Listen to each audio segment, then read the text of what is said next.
I'm Mackenzie, one of the volunteers at Last Chance Animal Rescue. And this Giving Tuesday, when you have a lot of wonderful nonprofits who could use your help, I want to ask you to please consider donating to Last Chance Animal Rescue. When you give to Last Chance, you're helping us to save dogs and cats that are stuck in high-kill shelters in rural and impoverished areas of the country where they have a very small chance of ever leaving the shelter. We're a 501c3 nonprofit that is volunteer-run, from the people who pull the dogs to the ones who provide transportation, arrange for medical care, and secure foster homes. We do it because we love dogs and cats. But what does that mean?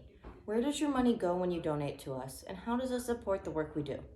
If you'll give me a few minutes of your time today, I'd love to share behind the scenes of what your contribution supports, and a few of the dogs that were saved by Last Chance, as well as an exciting opportunity to see what we do in action.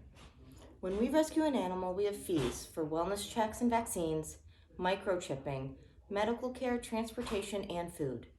Because we're also foster-based, that means when we save a dog or cat, they go into a volunteer foster home where they can decompress from the noise and stress of the shelter, and we can learn more about them. But we need to provide foster homes with crates, food, toys, other supplies, and sometimes medicine. Many times extending circumstances mean that we need to provide much more than that. Sometimes a dog or cat needs life-saving medical treatment that can take weeks or even months.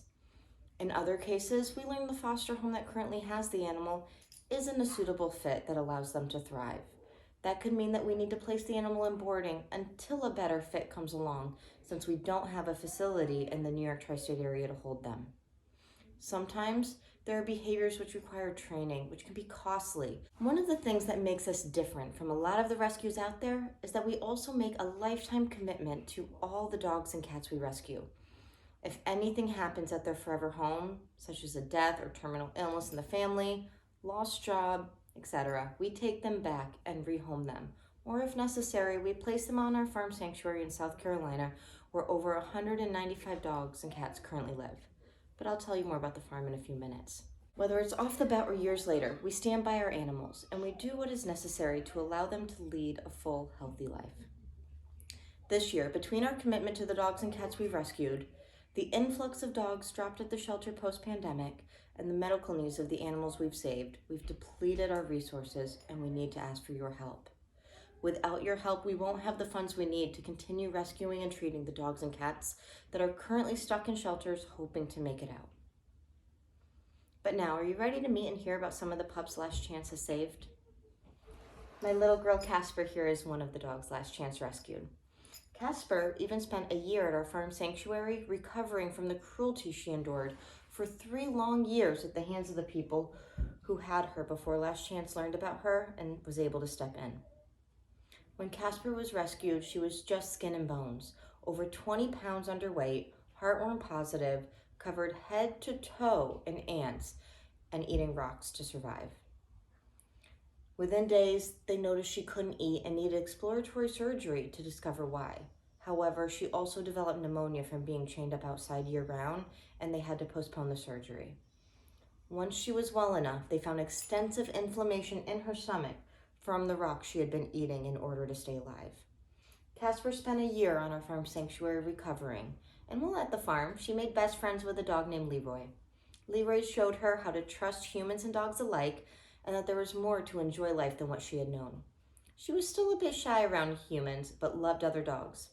After a year at the farm, she was ready to come on up to New York and find her forever home. It was at one of our weekly adoption events that I had the opportunity to meet Casper. And when I brought her home for a few hours to help her foster mom, we discovered she was going to be a part of our family forever. Remember Casper's friend Leroy? When Casper came north, Leroy stayed at the farm. He'd been there a couple years calling it home, and his story is unfortunately a common one down where our farm is based outside a national forest. Leroy was found by our farm director and our founder during one of their treks through the forest to feed the abandoned dogs. During one of their drives, they spotted an old starved pup who wasn't moving very fast. Our farm director got out and sat on the side of the road, and Leroy slowly ambled over towards her. He was starving, dangerously underweight, and you could count every rib and bone in his body.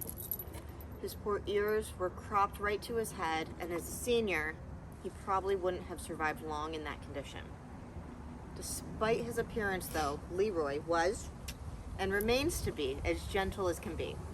He walked over, put his head right in our farm director's lap, grateful for a kind touch and some food.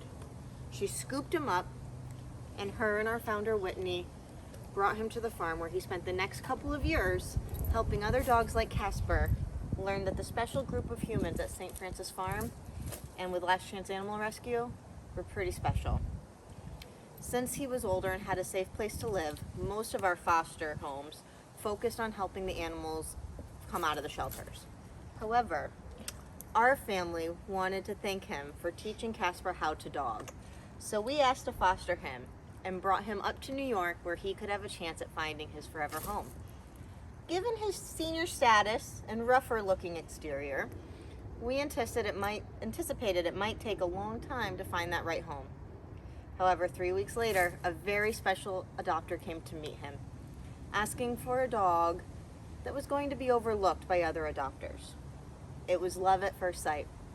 Now, Leroy lives the spoiled life of a prince, where his mama cooks his food from scratch, gives him far too many treats, and even more kisses. He's living the best life thanks to St. Francis Farm and Last Chance Animal Rescue. Isn't that right? Sometimes our farm sanctuary becomes the home to dogs from our foster program that don't do well in traditional homes. One of those pups is Scooby. Scooby was originally adopted to a family from another rescue based in New York. Sadly, a lack of training led to a bite, and that rescue was prepared to euthanize Scooby. He was 11 months old. Luckily, the family knew of Last Chance from some friends, and they reached out to us to see if we could help. Last Chance immediately stepped up to save Scooby. We provided extensive training, placed him in foster homes to learn proper behavior, and tried to adopt him out to numerous homes that were deemed capable of handling his behavioral issues. However, in the end, we realized that he would need a home that wasn't currently available to manage his needs.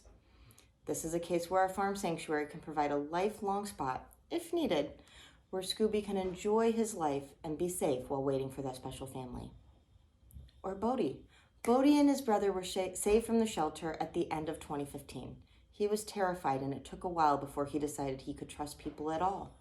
He was adopted in 2016, and his family fell in love. He seemed to be fitting in well with his new life. But Bodie always had high anxiety and a very hard time learning to trust men and strangers. Over time, his fears developed into aggression towards everyone, including his family and other dogs.